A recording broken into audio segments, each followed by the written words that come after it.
దేవుని ఉన్నతమైన నామానికి మహిమ కలుగును గాక. ఈ ఉదయకాల సమయంలో మీ అందరికీ దేవుని యొక్క ఆశీర్వాదాలని, దేవుని యొక్క మర్మాలను, దేవుని యొక్క ఉద్దేశాలను బయలుపరచాలనే ఉద్దేశంతో నేను మీ ముందుకు వచ్చాను.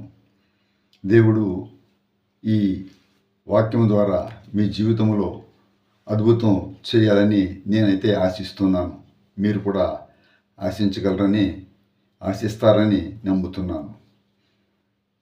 కీర్తనకారుడైనటువంటి దావీదు కీర్తనలు 137 4వ వచనాన్ని చూస్తున్నప్పుడు, అన్యుల దేశములో యెహోవా కీర్తనలు మన మెట్టు పాడుదము. అన్యుల దేశములో యెహోవా కీర్తన మన మెట్లు పాడుదము. యెరూషలేమా, నేను నిన్ను మరిచిన యెడల నా కుడి చెయ్యి తన నేర్పు మరుచునుగాక.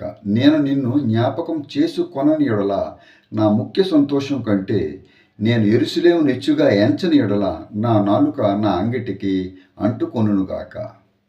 నో ఫ్రెండ్స్, 4, 5, 6 వచనాలు, 4th, 5th and 6th verses of 137 Psalms I have read. Friends, అన్యుల దేశంలో యెహోవా కీర్తన మనం ఎట్లు పాడుదము. మనము అన్యుల మధ్యలో ఉన్నాము. మన చుట్టూ అనేక మంది దేవుణ్ణి ఎరగని వారు ఉంటున్నారు. వారి మధ్యన మనం దేవుని ఎట్లు స్తుతించగలము, ఎట్లా దేవుని కీర్తించాలి,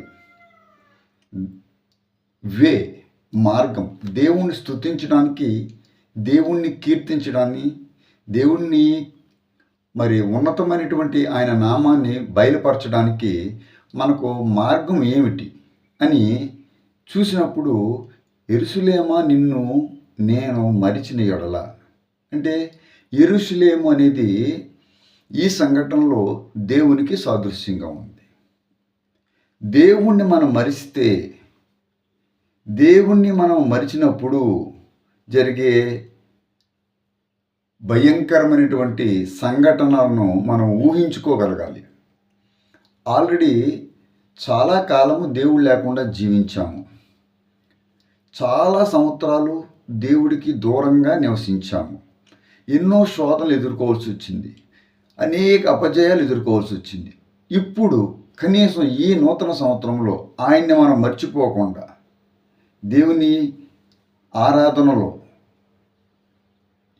ఏమాత్రం వెనుకడు వేయకుండా, దేవుణ్ణి స్తుతించడంలో ఏమాత్రం వెనుక అంజ వేయకుండా, దేవుడికి ఇవ్వాల్సిన సమయాన్ని దేవుడికి ఇవ్వకుండా, మనం మర్చిపోకుండా, యెరూషలేమా, నేను నిన్ను మరిచిన యెడల అంటున్నాడు. ఒకసారి కాదు, 2 సార్లు. యెరూషలేమా, నేను ఒకవేళ నిన్ను హెచ్చించకపోతే నా నాలుక నా అంగటికి అంటుకొనుగాక. మీలో లేకపోతే మనలో ఎంతమంది ఇటువంటి నిర్ణయానికి ఈ సంవత్సరం రాగలరు? యెరూషలేమును మనం హెచ్చించాలి, యెరూషలేము కొరకు ప్రార్థన చేయమని కీర్తన గ్రంథం చాలా క్లియర్గా చెబుతుంది. యెరూషలేము ఒక పట్టణము, యెరూషలేము దైవత్వానికి సాదృశ్యంగా ఉంది, యెరూషలేము దేవుని ప్రజలకు సాదృశ్యంగా ఉంది, యెరూషలేము దేవునికి సాదృశ్యంగా ఉంది. యెరూషలేము అనేది మూడింటిని చూపిస్తుంది. యెరూషలేము దేవుడికి సాదృశ్యంగా ఉంది, యెరూషలేము దేవుని పట్టణానికి సాదృశ్యంగా ఉంది, యెరూషలేము దేవుని ప్రజలకు సాదృశ్యంగా ఉంది. యెరూషలేమా, నిన్ను ప్రేమించు వారు వర్ధిల్లుదురు. ఎవరైతే దేవుని ప్రజలను ప్రేమిస్తారో వారు వర్ధిల్లుతారని వాక్యం చెప్తుంది. యెరూషలేము దేవునికి సాదృశ్యంగా ఉంది. యెరూషలేముకు సాదృశ్యంగా ఉన్నటువంటి మన దేవుణ్ణి మనం మర్చిపోకూడదు. చాలాసార్లు, అనేక రోజులు, అనేక గంటలు 365 రోజులు, అనేకమైన గంటలు మనం దేవుడు లేకుండా జీవిస్తున్నాం, లోకంలో జీవిస్తున్నాం. అలా జీవిస్తే అన్యుల మధ్యన ఆయన నామం ఎలా హెచ్చింపబడుతుంది? దీంట్లో ఉన్నటువంటి మర్మం తెలుసుకోవాలి. మనం అన్యుల మధ్యలో దేవుడిని కీర్తించగలగాలి, ఆయన యొక్క ఘనతను మనం చూపించగలగాలి. అంటే మనం గణపరచాలి ఆయన్ని. మనం గణపరిచినప్పుడు ఆయన గణపరచబడతాడు. నన్ను గణపరచు వారిని నేను గణపరుస్తాను, నన్ను హెచ్చించు వారిని నేను హెచ్చించుతాను. మనం దేవుణ్ణి హెచ్చించినప్పుడు అనేక మంది యెరూషలేము గురించి తెలుసుకుంటారు, అనేక మంది దేవుడి గురించి తెలుసుకుంటారు, అనేక మంది కల్వరి శిలువ గురించి తెలుసుకుంటారు. దేవుడి వాక్యం దీవించిన